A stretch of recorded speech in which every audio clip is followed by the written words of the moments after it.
In December of 2019, I decided to do a 2-day hike with an overnight stay in between. So I hopped on a train from my hometown of Groningen and traveled to the town of Harderwijk, which was the starting point for this adventure.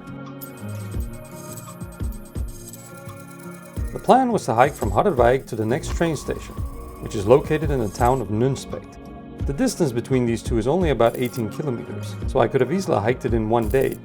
However, as I wanted to extend my time in nature, I decided to camp roughly halfway along the route and finish the hike the following day.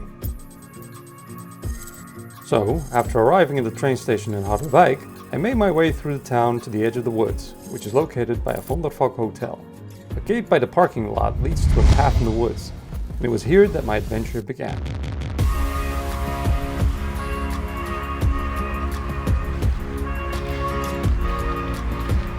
It was a bit on the chilly side. I could feel the warm sun on my face and looked up to a gorgeous, deep blue sky. I couldn't have wished for better weather. It was a perfect start to my hike.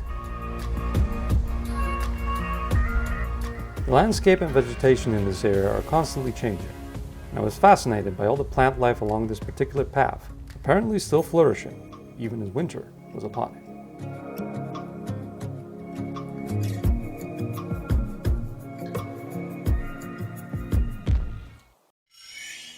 Though this sign indicated I was in the Harderwijker woods, I was actually about to enter a very different kind of terrain, namely that of the Beekhuizer Zand.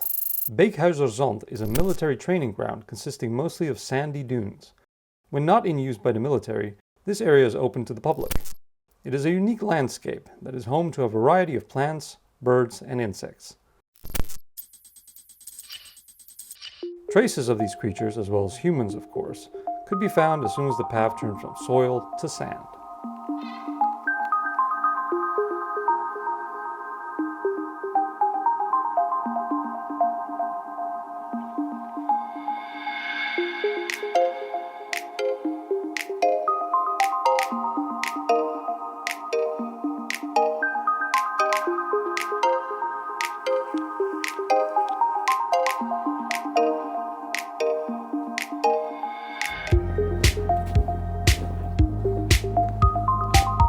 As I stood on top of one of the little dunes and looked out, I marveled at the beauty of this place. The crisp blue of the sky contrasting with the yellow of the sand, reminding me why this was one of my favorite places to hike.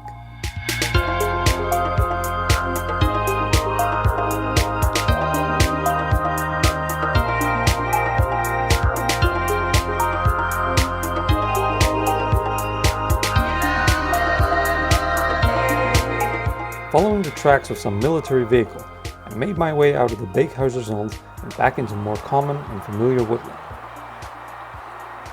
And where the dunes had felt distinctly arid, here water was clearly in abundance.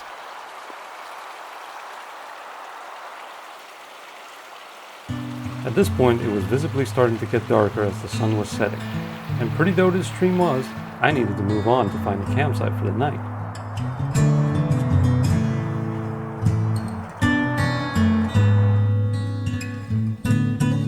Though I was familiar with this area, quite some time had passed since I'd last been here, and so I had to look for a while before I found the spot I had in mind for my campsite. As soon as I laid eyes on it, I knew I had found home for the night. Of course, like most places you'd want to call home, this spot would need some love and care before it was all nice and cozy. So the first order of business was to grab my tools and start cleaning up. All those dead leaves make for good insulation, those dry little sticks in between them will poke a hole right through your expensive camping equipment.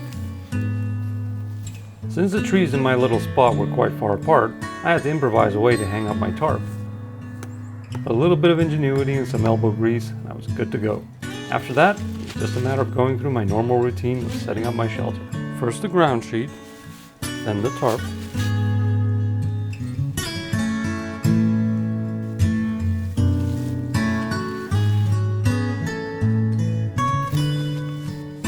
then the bivy bag,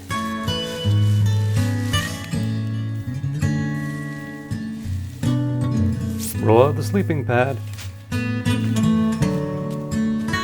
pump it up with the air sac.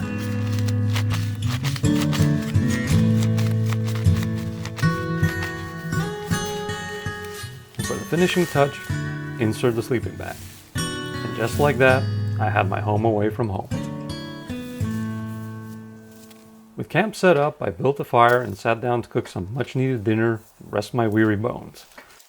Though it was hardly the height of luxury, I had everything I needed and felt a deep sense of calm and satisfaction. It had been a good day. Now all that was left was to enjoy the fire and get a good night's sleep.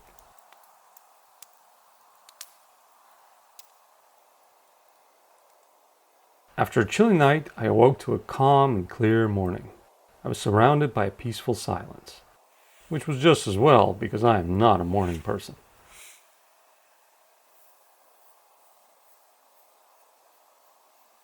I quickly set some water to boil so I could inject some life into myself with the help of some high-grade caffeine. After that, a good hearty breakfast of oatmeal and nuts. Oh yeah, good stuff. Next up, I packed up camp, and following Leave No Trace principles, I buried my fire pit. Always leave your campsite just as you found it, so the next person can enjoy it just as much as you did. Then all that was left was to throw my pack on and get back on the trail.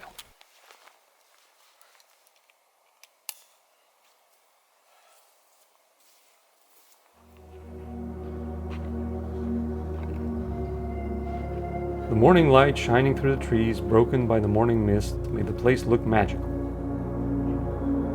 Though I was still a tad cold, it felt great to be back on the move.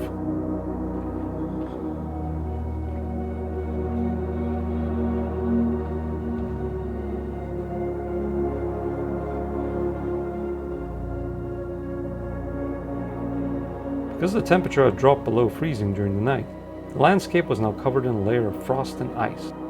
Not quite a winter wonderland yet, but still very special.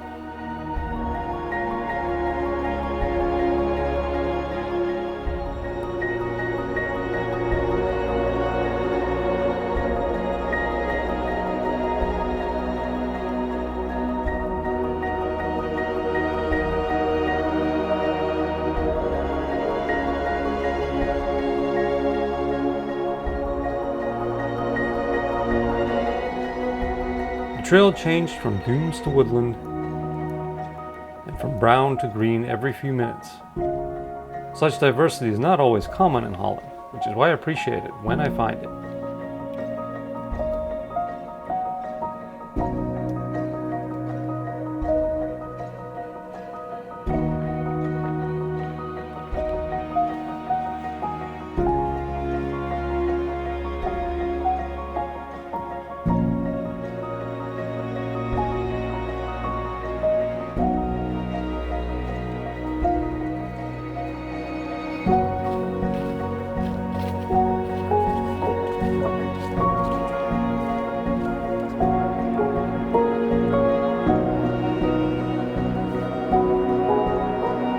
Though the hike had been beautiful, every journey has its destination, and I was nearing mine. The bridge across the 828 highway marks the boundary of the nature area I had been walking through for the past 2 days. After crossing the bridge, I would only have to walk through a small park to get to Nunspeet. On the way to the train station, I also passed the Transferia, a visitor center with an impressive watchtower. It was closed that day, so sadly I couldn't climb it. Only a few minutes later, I was standing on a train platform awaiting my ride home. Thus, another adventure had come to an end. But don't worry, there are many more to follow.